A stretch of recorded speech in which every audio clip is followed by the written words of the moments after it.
Lesson 1. I think we ought to start. My idea is this. Suppose we just say a few ordinary sentences. After that, we'll go back again and notice how we've said them and what sort of tunes we've used. And then we'll try to make some clear and general rule about them. Yes, that's a good idea. Now, the first thing I said was this. How do you think we ought to start? I wonder if the listeners can hear the tune. How do you think we ought to start? You see, listeners, that sentence starts on a fairly high note, and it continues on that same note until it reaches the word ought. Just listen. How do you think we ought to start? Like that, you see. The word ought is said on a slightly lower note, and the sentence continues on that lower note until it gets to the very last syllable. How do you think we ought to start? How do you think we ought to start? Again, you see, the word start is on a slightly lower note, and not only that, it falls as you say it. Start. Start. Yes, it does. It falls right down to the bottom of my voice. Listen. How do you think we ought to start? How do you think we ought to start? So the sentence is really in 3 parts, corresponding to the number of stressed syllables. How, followed by 4 weak syllables, then ought, followed by 1 weak syllable, and lastly, start, followed by nothing at all. How do you think we ought to start? We can make a good rule out of that. In sentences like this, the first stressed syllable and any weak or unstressed syllables following it are said on a fairly high note.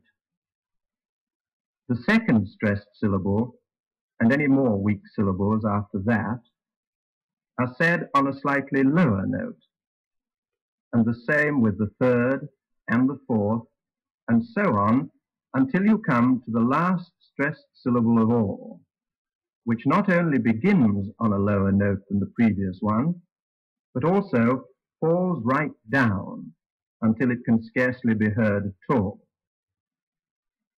Well, now we must go back to the beginning and see if our rule works for some of our other sentences.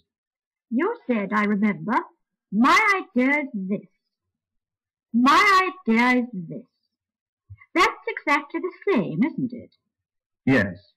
My is on a high note, followed by a weak syllable. Idea is on a slightly lower note, also followed by a weak syllable. And this is lower still and falls right down. My idea is this. My idea is this. Then after that, you used a rather longer sentence. You said, suppose we just say a few ordinary sentences. Suppose we just say a few ordinary sentences. Well, this one too, although it's longer than the others, still follows our rule exactly. It starts quite high on the second syllable of the word suppose and falls in steps until it gets to the last stressed syllable, sen, in the word sentences, which falls right down to the bottom.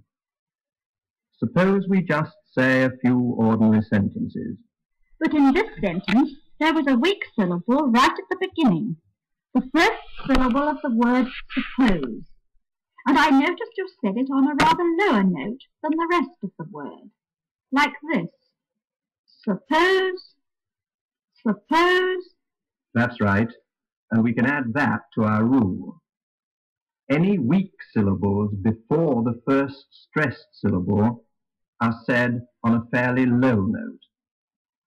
Suppose, suppose, Suppose we just say a few ordinary sentences. Good. But there's another thing to notice here, too. Right at the end, after the last stressed syllable, there were two more weak syllables. The two syllables at the end of the word sentences. What happens to these after the previous syllable has fallen so low? Well, just listen. A few ordinary sentences. A few ordinary sentences. Do you hear that, listeners? Those last two weak syllables are said on a very low note indeed. Very low. As low as possible, in fact. So we must add that to our rule as well. All weak syllables after the last stressed syllable are said on a very low note, as low as possible. I think our rule is complete now, isn't it? Yes, I think it is. But we must tell the listeners now what kinds of sentences are said in this way, with this tune. Oh yes, that's most important. Well, firstly, any normal, straightforward statement, like my idea is this, or suppose we just say a few ordinary sentences. Normal statements, yes, that's one class. Then we have questions like, how do you think we ought to start? But you don't mean all kinds of questions, do you? No. Only those questions which start with an interrogative word like how, or what, or why, or when, or any of the others. You see, there's another kind of question, which we shall deal with later, in which this tune is not used. So be sure to remember questions which begin with an interrogative word. Right. That's two kinds of sentence said with this tune. Next we have commands, orders, like shut the door, or come and see me tomorrow, come and see me tomorrow. Yes, commands. That's three categories. And the fourth and last category is interjections, exclamations, things like good heavens, or what a splendid sight, what a splendid sight. I'll just repeat these categories for you listeners. First, ordinary normal statements. Second, questions beginning with an interrogative word.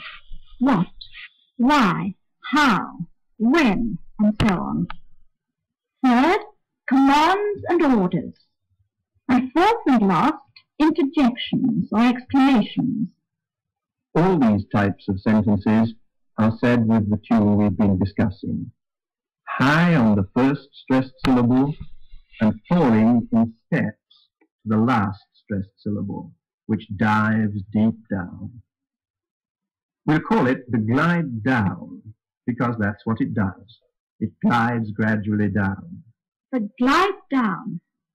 Right, but our time is up now. In our next talk we'll have more to say about tunes of English. So goodbye until then.